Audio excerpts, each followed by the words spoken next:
Olá, bom dia, boa tarde, boa noite. Meu nome é Milka Klein, sou professora da Escola Alternativa, dou aula aos alunos do 4º ano único da escola, tá? Hoje vim apresentar outra disciplina. Que disciplina seria essa? Língua portuguesa. Olha que interessante. Vamos lá? Qual é o capítulo que iremos abordar? Iremos abordar o capítulo 3, né? E no capítulo 3, o que temos para trabalhar? Trabalharemos o gênero textual conto, gênero bem interessante, os elementos da narrativa, né, que são importantes, imprescindíveis, para que façam a produção de um bom texto de conto, os tipos de discursos e, na gramática, o uso do mas e do mais. Vamos lá? Espero que todos estejam confortáveis aí e vamos dar continuidade, tá bom? Gênero textual conto. Vamos iniciar por ele, né? Gênero textual conto. Como assim, tia? O conto é um gênero caracterizado por ser uma narrativa curta. Um texto curto. Tia, mas eu posso fazer um conto enorme? Até pode, mas o comum é característica do gênero ser curto, breve, de fácil memorização, que de primeira vez que ele leia, né, ele consiga memorizar partes importantes desse texto, tá bom? Vamos lá. Tendo começo, meio e fim. Nossa, é importante. Ao produzir o conto, eu tenho que ter 3 características importantes. O início, o meio e o fim. Início, o desenvolvimento, onde a gente também vai trabalhar o clímax, e a conclusão, ou a resolução aí do problema, né? Vamos lá? E por fim, né? Porém, o suficiente para contar a história completa. Então, tem que ser sempre de forma breve. Não vou estender esse texto, né? Vamos saber por que o gênero ele é desenvolvido de forma breve, ele é um gênero curto, ele tem que ter 3 etapas importantes. Vamos lá? Personagens. A gente vai falar dos elementos, né? Eu sei que tem que ter início, meio e fim. Característica importante do conto, ele tem que ser curto, ele tem que ser breve, mas ele tem que ter elementos, né? E os elementos são da narrativa, né?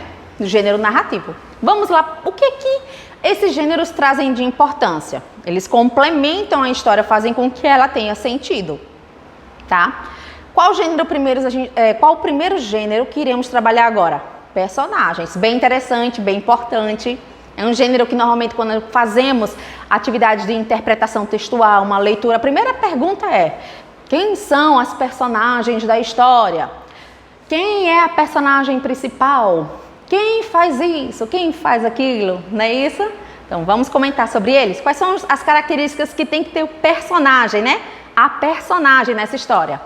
As narrativas precisam ter um ou mais seres. Por quê? Porque eles vivenciam sua história. Vivenciam a história. São eles que vão desenvolver a história. São eles que vão participar. Eles que têm que interagir na história para que ela se desenvolva, para que ela ande. Ou até mesmo animais, objetos e seres imaginários. Então, sim, eu posso criar um bully que conversa, que tem ações humanas. Sim, eu posso desenvolver um animal que converse. Muito interessante. O animal ele tem atitudes lá, conversação, ele dança, ele brinca, ele pula. Ele é o personagem, né, que interage lá na história, que desenvolve toda a história. Pode acontecer? Pode sim. Olha o que interessante aqui no final, né? Eles ganham vida e consciência para viver aquela história. A gente fala que eles são as personagens da narrativa, beleza? Em seguida, a gente fala do narrador. Sim, o narrador ele é importante. Ele vai narrar a história, ele vai contar a história, ele vai explicar o que está acontecendo. Por enquanto, a gente vai estudar 2 tipos de narradores, ok? Tia, tem mais? Tem. É necessário aprender todos? Agora não. Agora vamos focar em 2, né? Que são os mais comuns de vermos aí nas histórias, né? Do gênero conto. Como assim, tia?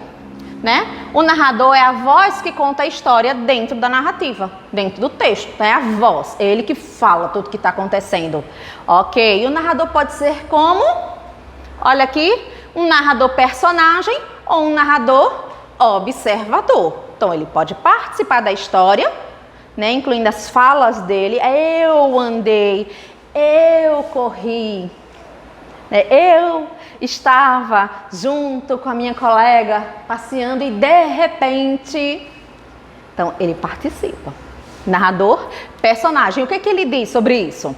Né? Quando uma das personagens que vivencia a história faz, também o papel do narrador. Ou seja, uma das personagens narra a história. Tia, tem vários personagens, né? Isso pode ter um ou vários personagens, né? Lembrando, reduzida a quantidade aí de personagens, né? É, tia. É sim, meu amor. Tem sim, esses personagens. Mas eu preciso que um interaja diretamente na história. Um converse diretamente na história, pelo menos, tá bom? Então, eu sempre vou falar, quando eu encontrar esse gênero, eu vou encontrar eu participei, eu viajei. É bem interessante. Vamos continuar. E nesse gênero aqui do personagem, é bem interessante, né? A gente destacar que não precisa só um participar da conversação, né? Um falar o que está acontecendo. Vamos lá no narrador observador. Esse tipo de narrador, ele não participa da história. Ao invés disso, ele apenas é uma voz que conta o que acontece. Simplesmente ele faz o quê? Narra. Então ele só está contando o que está acontecendo naquele momento. Ele não participa diretamente, ele só fala o que está acontecendo. Lembrando que esse tipo de narrador aqui, observador, ele não consegue identificar os pensamentos desses seres que participam da história, tá? Só vai conseguir identificar essas características o narrador personagem, porque como ele está participando diretamente da história, ele pode dizer o que ele está sentindo naquele momento. Já o narrador observador não tem essa característica. Ele só comenta aquilo que ele está visualizando que está acontecendo, o que aconteceu, e ele repassa. Os sentimentos, as emoções, os pensamentos não são representados nesse estilo de narrador. Em seguida, trabalharemos o tempo. O tempo também é importante e tem que haver, né, no gênero conto. Por quê? As narrativas passam-se em um período determinado. Significa que tem que ter um tempo. Trata-se do tempo de duração entre o início e o final da narrativa e da época em que a narrativa ocorre. Tem que ter tempo, gente, para se situar. Lembrando que o tempo necessariamente não precisa ser exato, mas eu posso dizer, era uma vez, em tempos atrás, alguns dias atrás, tempos depois, né? Quando eu era criança. Então, assim, eu consigo desenvolver um tempo, sem necessariamente dar a data exata, mas eu preciso dessa característica, desse elemento da narrativa, tá bom? Em seguida, a gente fala do espaço. Sim, o espaço é importante? É. Como a gente está falando de um gênero extremamente pequeno, curto, breve, a gente vai dizer o que do espaço? Que espaço? Assim como o tempo, as narrativas precisam ocorrer em um espaço, em um ambiente, né? Em uma área. Só que vamos lembrar que quando a gente fala do espaço em gêneros de conto, tem que ser um ambiente reduzido. Lembre, a história, ela é breve, ela é curta. Olha só, no ambiente descrito, onde as personagens estão. Não adianta eu desenvolver um espaço, um local para que ocorra todo o desenvolvimento da história e as personagens que deveriam estar lá, né? Desenvolvendo a história, participando, tendo problemas, né? Desenvolvendo técnicas de encontrar soluções e resolver a história, então estiverem situadas nele.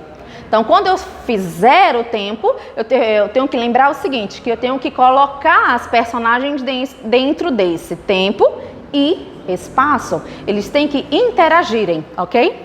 Em seguida aqui, ó, novamente, por se tratar-se de uma narrativa breve e curta, é mais comum que o conto ocorra em apenas um ou poucos espaços. Então, se o texto é curto, gente, é óbvio. Eu vou desenvolver um único espaço, um único ambiente ou uma quantidade de ambientes bem reduzidas. Por quê? Porque as personagens, elas têm que interagirem dentro daquele ambiente. Tem que se desenvolver a história naqueles ambientes. Então, não adianta eu fazer vários ambientes e os personagens não desenvolverem interação, né? Não desenvolverem problemas, né? E resolverem eles, para concluir a história, tá bom assim? Em seguida a gente fala do enredo. O enredo é a história. Onde vai se passar? Como é que vai acontecer? Né? É o que acontece na história. O enredo é a história. Ou seja, a sequência de ações que faz com que a narrativa exista. Então, para eu desenvolver o gênero conto, eu tenho que ter uma sequência de ações. Então, eu tenho que contar no início, né, o que está acontecendo, quem são as personagens, o tempo, né? Eu vou falar sobre o ambiente, o espaço que está acontecendo a história, mas eu tenho que usar uma sequência lógica. Não dá para eu começar a história do fim, depois ir para o meio e depois terminar com um problema. Então, eu tenho que começar a explicar o que é que está acontecendo. O enredo é isso. Usar uma sequência lógica. Explicar desde o início, sem problemas. Logo em seguida, começar a desenvolver um percurso em que ele vá para um problema. E mais adiante, eu tenho que desenvolver o clímax, o problema propriamente dito, né? Onde é a chave, onde ele vai bater de frente, ou ele resolve, porque a história tem que acabar. E, por fim, a resolução dele. Por isso que existe uma sequência de ações. É o enredo que traz. Enredo é a história, beleza? Aí ele fala, tem que ter um começo, um meio e um fim. Vamos falar mais sobre o enredo adiante. Tudo bem? Conflito. Temos que ter conflito? Temos que ter conflito. Como eu falei, não adianta a gente montar uma história em que o tempo todo há uma felicidade única e exclusiva. Né? A gente quer saber que eles são felizes, que eles são maravilhosos, mas que eles também passam por algumas adversidades, mas eles conseguem resolver essas adversidades e tirar, claro, exemplos, né? Se tornarem seres melhores. Olha que interessante. Quais são as características de um conflito, né? No gênero conto, lembrando. Por fim, os contos têm um conflito, que é a situação gerada por uma das ações iniciais. Olha a sequência aí, gente, né? E que faz com que as outras ações sejam tomadas pelas personagens para solucionar o problema. Olha como eu falei. Então, no começo, tudo é maravilhoso, conta a história de pessoas felizes, que cada dia quer uma coisa, que todo dia é maravilhoso, mas que de repente faltou alguma coisa a eles. E nessa procura do alguma coisa, é onde a gente vai desenvolver o conflito, o problema. Aquilo não está satisfeito para eles, não estão totalmente felizes. Então, o que é que aquelas personagens vão fazer? Elas vão procurar algo que agrade. E eles vão num caminho a desenvolver o conflito, a desenvolver um problema. Vamos lá? Essa sequência de ações forma o enredo. E geralmente, gente, deixa o começo da narrativa diferente do final. Então, normalmente é como eu falei, né? No início, tudo está maravilhoso. Aí aconteceu alguma coisa, eles tentaram que resolver e de repente fica tudo muito difícil, com uma complicação muito grande. É o conflito da história, ele tem que existir, tá bom assim? Aí a gente fala da estrutura do texto, né? Do gênero conto. Qual é a estrutura desse conto? Vamos lá? São aquelas 3 partes que a gente já tinha falado no começo, tá? Início, o desenvolvimento, né? Que é o meio. E o fim, que é a conclusão. Quando a gente fala de introdução, que é o início, na introdução, o que é que vamos trabalhar? A apresentação, né? Vamos apresentar esses personagens. Vai haver um equilíbrio inicial, quer dizer, normalmente vamos iniciar a história com tudo bom. Tudo é bom, tudo é lindo, a personagem está feliz, a personagem é feliz, né? A personagem tem uma vida maravilhosa, tá? É legal, o ambiente, o espaço em que a personagem vive é um espaço interessante, né? O tempo é gostoso, é um tempo bom. Aí ele fala, é o início da narrativa. Nela podemos descobrir quem são as personagens, qual é o espaço e o tempo nos quais a história vai ser narrada e quais os primeiros acontecimentos dela. Então, na introdução, no início, eu tenho que ter tudo isso. Então, eu vou falar das personagens, vou dar características, né? Características curtas, breves das personagens. Vou falar do tempo do tempo da história. Eu vou falar do espaço da história, né? E vou começar a desenvolver a história. No caso, eu vou começar a desenvolver uma sequência para as ações. Isso tudo na introdução. Quando eu falo do desenvolvimento, que é lá o meio, no desenvolvimento é onde eu vou fazer a complicação. Lembra que no início eu já estou encaminhando uma sequência de ações. Eu preciso levar essas personagens para o conflito, né? Olha que interessante, o surgimento do conflito apresenta as ações que modificam o estado inicial da narrativa. Então, a narrativa, a introdução, estava tudo bem, as personagens eram felizes. Quando eu vou para o desenvolvimento, as personagens começam a não estarem se sentindo tão bem, a não estar tudo tão maravilhoso assim. Aí elas são obrigadas a fazerem o quê? Realizar mais ações para tentar reverter esse momento. Ok? Olha que interessante. Vemos o conflito, que é a situação problema, que fará as personagens agirem para resolvê-lo. Então, vai obrigar as personagens a dizer, não dá para ficar assim, vamos tentar resolver. Só que não é só isso, né? A gente tem a introdução, a gente tem o desenvolvimento, temos o clímax, que fica junto com o desenvolvimento. Como assim, tio? O que é o clímax, né? É o momento de maior tensão, quando o problema está no auge, gente.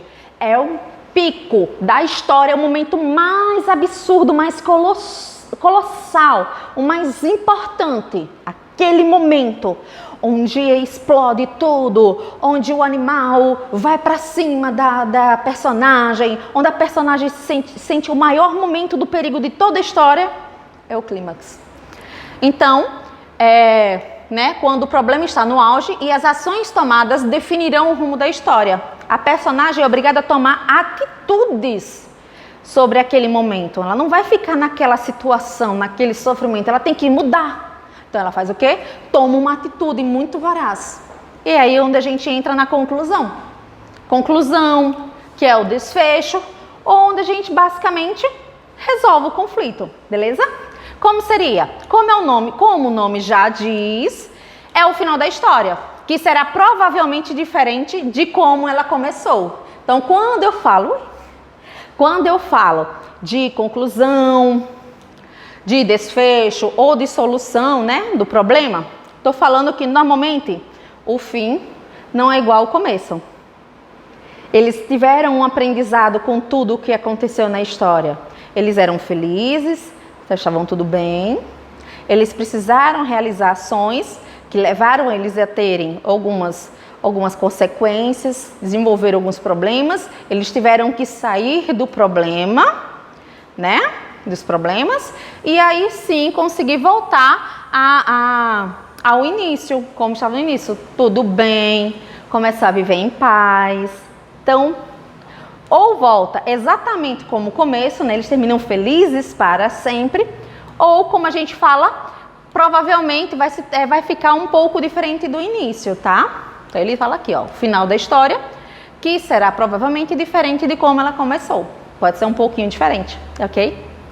Bem interessante. E aí a gente vai ter os tipos de discursos, tá? De discursos, sim. O que são os discursos? Né? É a forma pela qual o narrador opta para nos contar histórias, tá? Oxe, o narrador tem uma forma de contar a história? Tem sim, o narrador ele pode ser personagem, participar da história, ou o narrador ele pode ser simplesmente observador, ele viu tudo o que aconteceu e está recontando com as próprias palavras, né?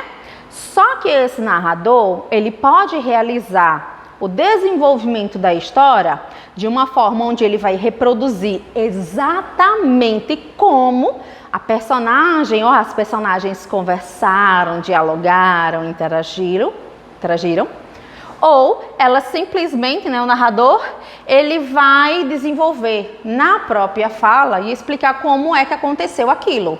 né? Como é que eles falaram, do jeito dele, usando as próprias palavras, as palavras dele.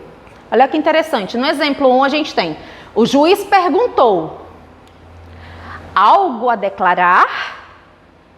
Olha que interessante, vou para a segunda e depois a gente explica. Na segunda, o juiz perguntou se havia algo a declarar. Dá para entender, dá para ver uma diferença aí bem clara. Preste atenção novamente. O juiz perguntou, algo a declarar? Observe que quando eu estou narrando a história, eu não estou usando as minhas palavras. Eu estou usando as palavras da personagem. O juiz falou, algo a declarar? Eu estou usando as falas da personagem. No exemplo 2, o juiz perguntou se havia algo a declarar. Eu vi o juiz falando. Então significa que eu sei o que o juiz falou. Sendo assim, eu digo, eu vi o juiz perguntou se tinha algo a declarar. Veja que eu agora mudo a fala, eu uso as minhas palavras, eu adiciono o meu ponto de vista, né? A minha visão do que está acontecendo ali. Então aí a gente tem 2 tipos de discurso. Vamos ver quais são? Discurso direto e o discurso indireto. No discurso direto, a gente retrata as falas das personagens, no caso, tais como elas ocorrem. Exatamente. A personagem disse, ei, me espera. Veja que eu não estou usando as minhas palavras. Eu usei as palavras da personagem. Estou realizando um discurso direto. A partir do momento que eu adiciono minha visão, vejo e reproduzo o que eu vi, usando as minhas palavras, eu estou realizando um discurso indireto. A garota pediu que esperasse. Veja que eu não usei as palavras da personagem. Eu citei o que ela falou. Eu usei minhas palavras. Então, eu disse que ela pediu que esperasse. Interessante, né? E agora a gente vai para o uso do mas e do mas. Ô Felipe, caiu! Caiu. Sei lá, tentando reconectar. Não, mulher, tá filmando. E por que aqui tá tentando reconectar? Então tudo bem. Oi, tudo bem? Vamos agora falar sobre o uso do mas e do mas, né? Do mais. Então, para quando usamos essas 2 características aí, né? Essas 2 escritas, né? Usamos principalmente como uma contrariedade quando eu falo do uso do mas. São palavras extremamente parecidas, o som também é muito parecido, mas cada uma delas tem sentidos diferentes. Usamos de formas diferentes. Quando eu falo do uso do mas, né? Olha só a pronúncia, mas. Eu uso como uma contrariedade. É como se eu estivesse na fala explicando, só que eu estou, ao mesmo tempo que explico, eu vou contra aquilo. Então, eu vou para a casa da minha mãe, mas quero voltar cedo. Eu estou dando uma atitude, estou tendo, no caso, uma atitude de contrariedade. Eu vou, mas preciso voltar cedo. Então, estou indo para a casa da minha mãe, mas preciso voltar cedo. Olha que interessante, uma dica quando eu for usar o mas. Na dúvida, substitua usando outras palavras como porém, contudo, todavia, entretanto. São palavras que eu posso substituir. Então, li a frase. Não entendi se eu uso mas ou mais. Aí eu vou lembrar. A palavra que está lá, se eu conseguir substituir por porém, entretanto, todavia, contudo, eu uso o MAS. Ela tem o sentido de contrariedade, tá? Olha que interessante aqui o exemplo. Hoje, acordei animada, mas não quis ir ao trabalho. Quer dizer, animada eu estava, mas eu não queria ir para o trabalho. Veja que tem uma contrariedade. Minha frase toda não é perfeitinha. Há um momento que eu estava feliz, de repente, não queria ir para o trabalho. E aí? Vamos voltar, né, às aulas? Vamos todos voltar animados e queremos, né, estudar. Já tenho muitos livros, mas não consigo parar de comprar outros, graças a Deus. Mas veja a contrariedade. Ela cita que ela tem muitos livros. Mesmo tendo esses livros, ela sente vontade de comprar mais. Então, olha que interessante. Já tenho muitos livros, mas não consigo parar de comprar outros. Olha a contrariedade. Tenho muitos livros. Eu podia reler os meus livros? Podia.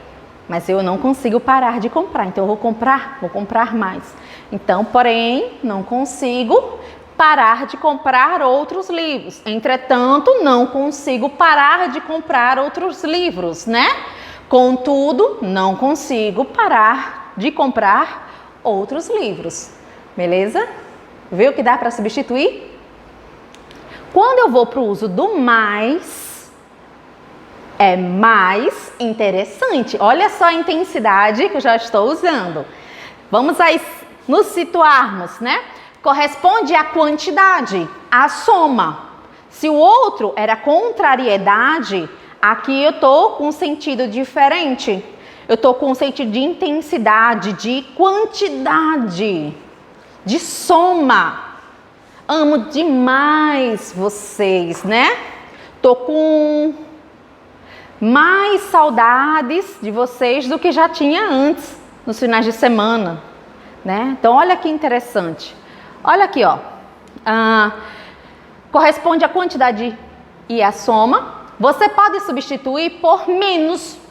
Se eu substituir por menos, eu vou dar o sentido de intensidade, do sinônimo. Eu vou dar o sinônimo, né? Eu vou dar a contrariedade. Então, olha o exemplo aqui. Meus amigos têm mais qualidades do que defeitos. Se eu substituir por menos, eu vou trocar o sentido. A intensidade vai mudar. Que era muito, agora vai para pouco. Olha que interessante. Meus amigos têm menos qualidades do que defeitos. Fale mais alto, por favor. Fale menos alto, por favor. Permaneceu com sentido? Ok, então nessas frases aí eu vou usar M-A-I-S. E bom estudo!